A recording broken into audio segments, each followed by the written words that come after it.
The folder hit my desk at 4:31 on a Friday afternoon. I know the exact time because I was looking at the clock when it happened. Not because I had somewhere to be, just a habit after 17 years in the same building. You start measuring the day in small increments when you've been doing the same job long enough. Dwight Calloway didn't slow down when he dropped it, didn't pull up a chair, didn't make eye contact for more than a second. He just walked past, let the folder fall from his hand like it was nothing, and said, "Quarterly risk assessment, full Q3 cycle. I need the complete analysis on my desk Monday at 8 a.m. You know what happens if it's not there." Then he kept walking. I sat there and looked at the folder. I didn't open it right away. I already knew what was inside. 3 months of financial data across 6 client accounts, market exposure reports, internal variance logs. The kind of project that normally gets assigned to a team of 3 in late August and lands on someone's desk in November. Dwight was giving me 60 hours, most of which fell on a weekend. I'm Walter Grady, 49 years old, senior financial analyst at Hargrove and Bell Capital Group in Chicago. I've been here since I was 32, back when the office was on the 4th floor and the CFO still used paper calendars. I've seen 4 CEOs, 2 acquisitions, 1 near bankruptcy that nobody talks about anymore, and more reorgs than I can count. I know this company the way you know an old house you've lived in for years, where the floors creak, which doors stick, what sounds normal and what doesn't. The sound of that folder landing on my desk didn't sound normal. I looked up and through the glass partition of the main conference room. Paulette Calloway was watching me. She'd been brought on as HR director 3 weeks earlier. Dwight's wife. Before that, she'd been doing HR consulting work, or that's what the announcement email said. She had the kind of expression that people use when they already know how something is going to end and they're just waiting for everyone else to catch up. That look stayed with me. Here's what I knew at that point, sitting at my desk at 40:32 on a Friday with a folder I hadn't opened yet. In the past 3 years, 5 people had been let go from this company under nearly identical circumstances. Sudden assignment, impossible timeline, failure to deliver, termination, clean exits, no severance fights, no HR disputes, nothing messy.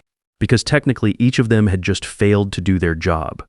Curtis Hadley, Sylvia Croft, Nolan Vance, Beverly Thorne. Roland used to call Roland Pruitt before the man retired early, though I'm not sure retiring was exactly his choice. 5 people, 5 exits, all of them on deadline failures that would have been unreasonable for a full team, let alone one person working alone. I'd watched each one happen from a distance and told myself it was just bad management. Dwight pushing people too hard, setting unrealistic expectations.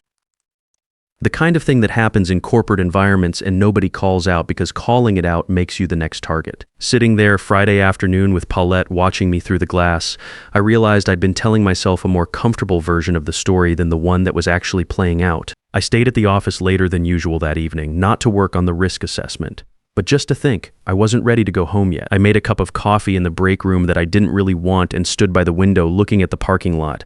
Most of the floor had cleared out by 6. By 7, it was just me and the cleaning crew. I walked back toward my desk to get my jacket and bag. On the way, I passed the shared printer in the copy room near the east stairwell. It was something I did without thinking, just checking if anything had printed to my queue. There was nothing in my queue, but sitting on the edge of the paper tray, easy to miss if you weren't paying attention, was a USB drive. Small, black, the kind that comes in a bulk pack of 10.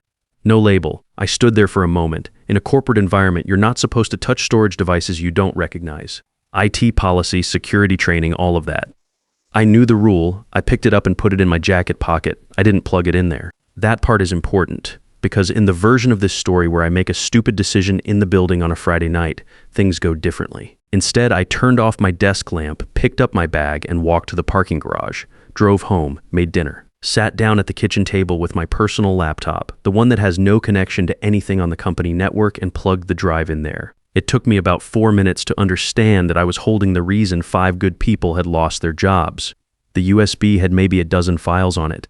Draft emails, internal memos, a spreadsheet titled Q4 Staffing Transition, and one document that I opened first because the file name had my name in it. Position Transition Plan W. Grady Final Draft. Spencer Calloway had written it. Dwight's son, 28 years old, currently holding the title of Compliance Officer, a role that had been created specifically for him 8 months ago. The document was detailed. My termination was listed for Monday afternoon, contingent on non-delivery of the risk assessment. The replacement candidate was already identified. Rosalind Calloway, Dwight's niece, 26 years old, currently listed as a junior analyst candidate pending final HR approval, Paulette's approval, as it turned out. The whole thing was a family operation. The part that stopped me was the payment schedule at the bottom of the document. Ashford Industrial, a manufacturing client we'd been working with for 2 years, had a contract payment of $2.8 million scheduled to clear on Tuesday morning. The document noted this in plain language as if it were just a logistical detail. Walter out Monday, payment in Tuesday. Clean handoff. I sat at my kitchen table for a while after reading that. Not panicking, just letting it settle. I thought about Sylvia Croft. She'd been let go 7 months ago over the Morrison account, or that was the official version. I'd worked with Sylvia for 3 years. She was one of the most organized people I'd ever seen in this business. The idea that she'd failed to deliver on a major account had never sat right with me, but I'd let it go because I didn't have a reason to push on it. I was starting to have a reason. I closed the laptop and went to bed. Not because I wasn't thinking about it anymore, but because I'd learned a long time ago that decisions made after midnight are usually worse than the ones you make in the morning. Whatever I was going to do, I needed to think straight first. Saturday morning, I was up at 6. I made coffee, sat back down at the kitchen table, and opened the company's financial system on my personal laptop through the remote access portal. The access was legitimate. Diet had sent me an email Friday afternoon authorizing, and I'm quoting his exact words here, full access to any financial systems and internal resources necessary to complete the assigned analysis. He'd written that to give himself cover to make it look like he'd given me every tool available and I'd still failed to deliver. Instead, he'd handed me a legal key to go anywhere I needed to go. I spent 4 hours going through transaction records. What I found was the same pattern 5 times over, going back 3 years. A major client payment would arrive. Within 24 to 48 hours, the corresponding employee would be terminated, and within a week of that termination, a portion of the incoming funds would be transferred out of the primary operating account into a secondary account I didn't recognize. The secondary account wasn't hidden exactly. It was just nested in a part of the system that nobody had a reason to look at unless they were doing a full audit. Diet had set it up 28 months ago using his personal identification. The transfers were structured carefully, never round numbers, always documented with vague internal reference codes that looked like standard vendor payments if you weren't paying close attention. Over 3 years, approximately $1.4 million had moved through that account. Some of it was still sitting there, some of it wasn't. I wrote everything down in a separate document on my personal laptop. Account numbers, routing numbers, transfer dates, amounts. I cross-referenced each transfer with the corresponding termination date and client payment. The pattern held every single time. The probability of that being coincidence wasn't something I needed a statistician to calculate. Sunday morning, I picked up my phone and called Sylvia Croft. She answered on the 3rd ring, which surprised me. I hadn't been sure she'd pick up a call from a number she probably associated with a place that had treated her badly. I told her I was looking into something and that her name had come up in connection with it. I told her I wasn't calling on behalf of the company. I was calling because I thought she deserved to know what I'd found, and because I needed to ask if she still had any documentation from her last weeks there. She was quiet for a moment. Then she said, "I saved everything. I didn't know why at the time. It just felt wrong enough that I didn't want to delete anything." She had emails, screenshots of performance reviews that had been altered after the fact, a chain of internal messages between Dwight and Paulette from the week before Sylvia's termination that referenced her account specifically, not her performance, her account, and the payment timing attached to it. She sent everything to my personal email before noon. We talked for almost an hour. At one point, her voice got quiet and she said she'd spent 7 months thinking she had just lost it.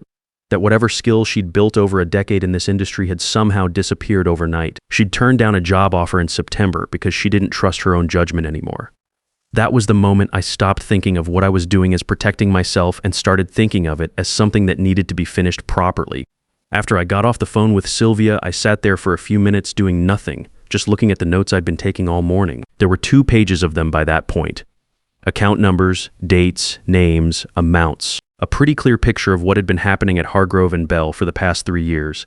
Then I called Nolan Vance. Nolan had been let go 14 months earlier. Client relations, good at his job, the kind of guy who remembered the names of clients' kids and asked about them at meetings. Dwight had terminated him over a deliverable that, based on what I was looking at, had almost certainly been completed on time. Nolan hadn't filed any complaints. He just left quietly and spent the next year trying to explain a gap on his resume that he didn't fully understand himself. The call was shorter than the one with Sylvia. Nolan didn't have documentation saved the way she did, but he confirmed the pattern from his side, the impossible deadline, the Friday assignment, the Monday exit. He also mentioned that a large client payment had come through the week he was let go. He remembered it because he'd actually been the one to bring in that client. and he'd heard about the payment from a colleague after he was already gone. He asked me the same thing Sylvia had asked, which was what I was planning to do with all of it. I told him I was going to finish what Dwight started. I was going to walk into that Monday meeting and deliver a presentation, just not the one Dwight was expecting. Sunday afternoon, I put together everything I had. The transaction records, the account information, Sylvia's emails, the USB files, the pattern laid out across all 5 cases with dates, amounts, and transfer records sitting next to each other in a format that didn't require any explanation. If you could read a spreadsheet, you could see exactly what had happened. I built the presentation around one central idea: that Dwight had handed me the assignment, authorized my access in writing, and asked me to present my findings to the full executive team in a recorded meeting. So that's what I was going to do. Present my findings. Before I closed the laptop, I did 3 things. First, I uploaded the entire package to the company's own cloud server. Time-stamped under my credentials, logged permanent. If anyone tried to pull my access or wipe my machine Monday morning, the evidence was already inside the company's own system with a paper trail showing exactly when I'd put it there. Second, I wrote a 1-page summary and emailed it to my personal employment attorney at 7 p.m. Sunday evening, not asking for advice, not requesting action. Just making sure that someone outside the building had a copy and a timestamp before 8 a.m. Monday. Third, I sent a brief email to Miriam Stokes, our CFO. I kept it short and factual. I told her I'd uncovered information during the assigned weekend analysis that was directly relevant to the Ashford Industrial payment scheduled for Tuesday morning. I told her I believed that the payment was at risk and that I'd be presenting full details at the Monday meeting. I asked her to review the information before contacting Ashford's finance team. Miriam replied at 9:47 p.m. 2 sentences. The first said she'd reviewed the summary I'd attached. The second said she'd be in her office at 7 a.m. Monday. That was enough. I printed 2 full sets of everything: slides, supporting documents, account records. The email chain where Dwight had authorized my access. Packed it all into the old leather briefcase I hadn't used in about 3 years. Charged a personal hotspot and put that in the bag too. If someone cut my network access or locked my company credentials mid-presentation, I had everything I needed on paper and on a drive that had nothing to do with Hargrove and Bell systems. I'd been in this industry long enough to know that when someone is about to lose a significant amount of money and they realize it's happening, they don't always behave rationally. I wanted to be ready for whatever version of Monday morning showed up. I went to bed at 11. I'm not going to pretend I slept well. I lay there for a while thinking about the 17 years I'd put into that company. About the fact that sometime in the next 2 or 3 years, even without any of this, I'd have started to feel the pressure that every analyst over 45 eventually feels. The quiet sense that the organization is looking past you towards someone younger and cheaper. Rosalind Calloway was 26. She probably had a master's degree and knew 4 different software platforms I'd never heard of. I'd been telling myself that didn't bother me. Lying in the dark Sunday night, I admitted that it did. A little. That part of why I'd let Dwight's pattern go unquestioned for so long was because some part of me hadn't wanted to look too hard at things that might confirm I was already being edged out anyway.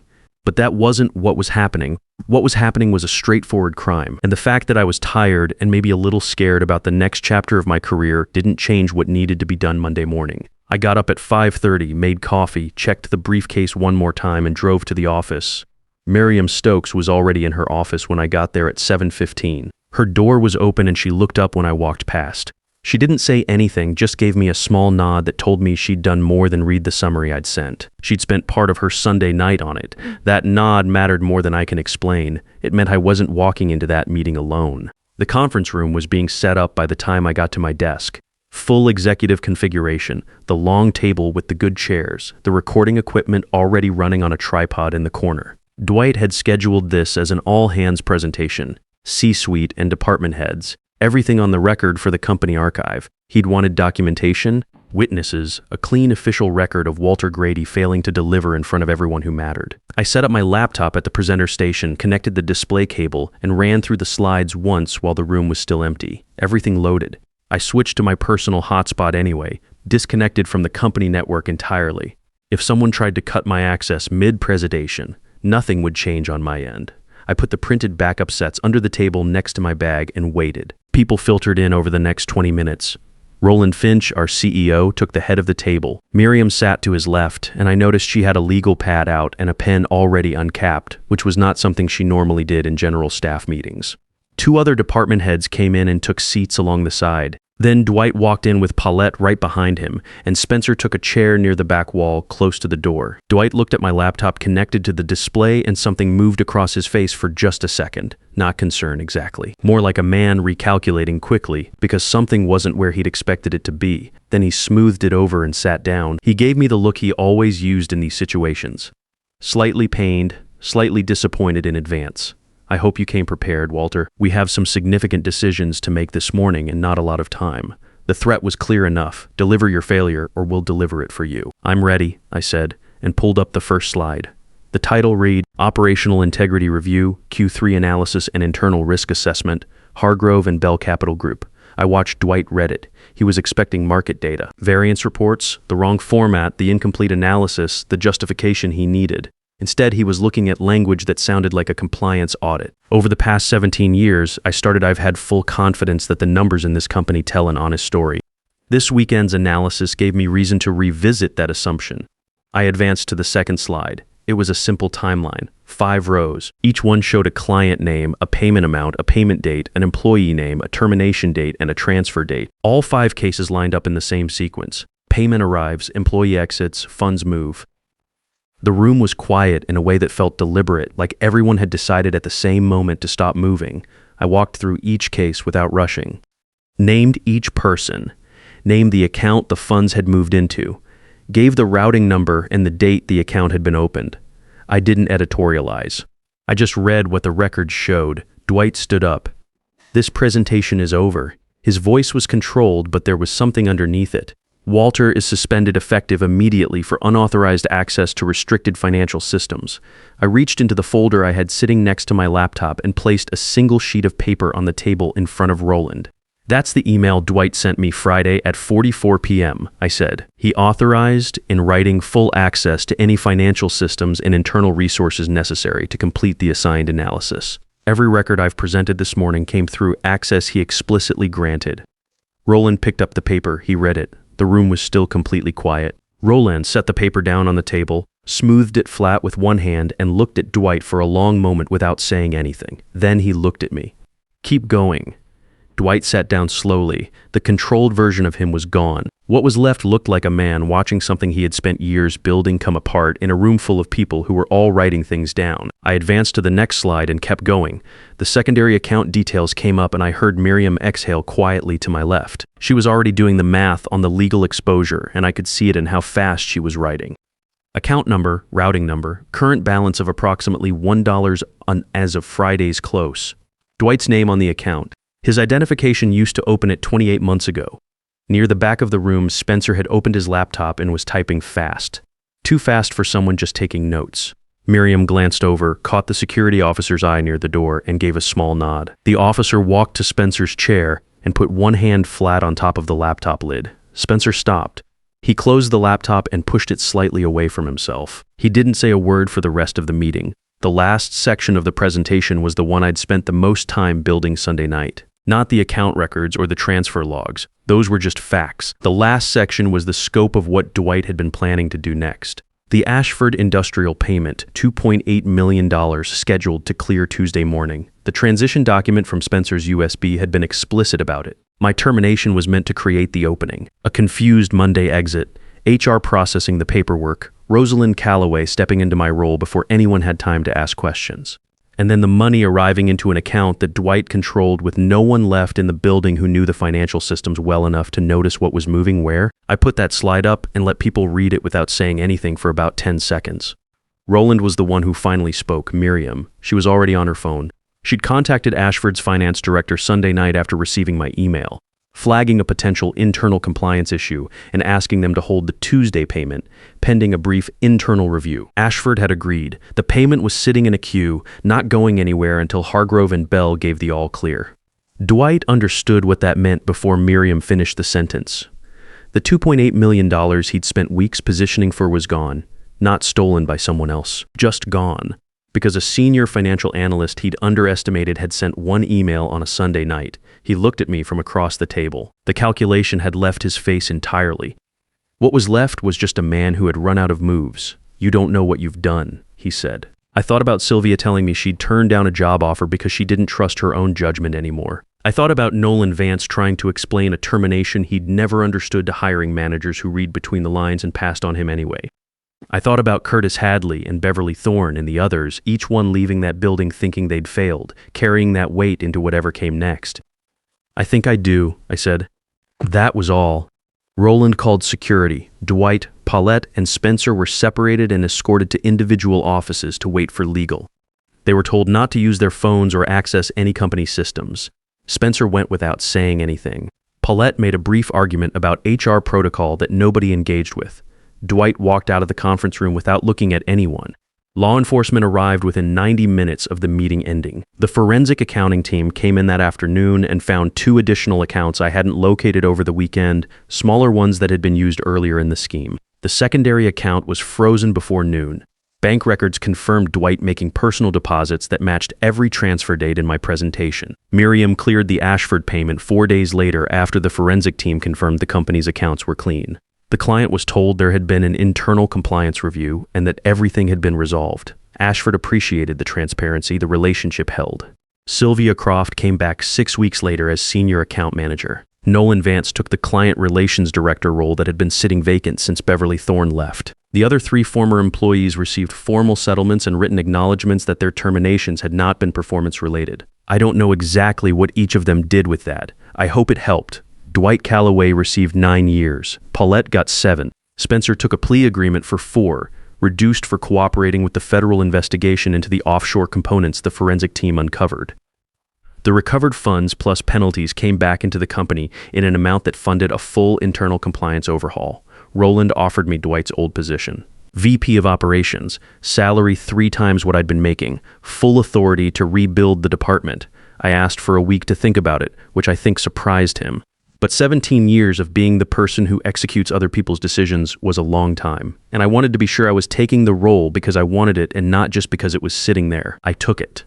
The thing I keep coming back to is how simple the whole operation actually was. Not clever, not sophisticated. Just a pattern that worked because it counted on one thing, that people who get handed an impossible situation will spend all their energy trying to solve the impossible situation instead of asking why it was handed to them in the first place. That Friday afternoon, Dwight dropped that folder on my desk. He wasn't thinking about what I might do if I stopped trying to complete the assignment and started trying to understand it. He'd run the same play 5 times and it had worked every time. He had no reason to think it wouldn't work again. He just happened to run it on someone who'd been around long enough to recognize when a problem is designed to be unsolvable. If you've ever been handed something at work that felt built to break you, I want to hear about it in the comments, not because I have answers for every situation, but because the first step in not internalizing someone else's manufactured failure is recognizing that's what it is. Hit like if this story was worth your time. Subscribe if you want to hear more and share it with someone who might need it right now.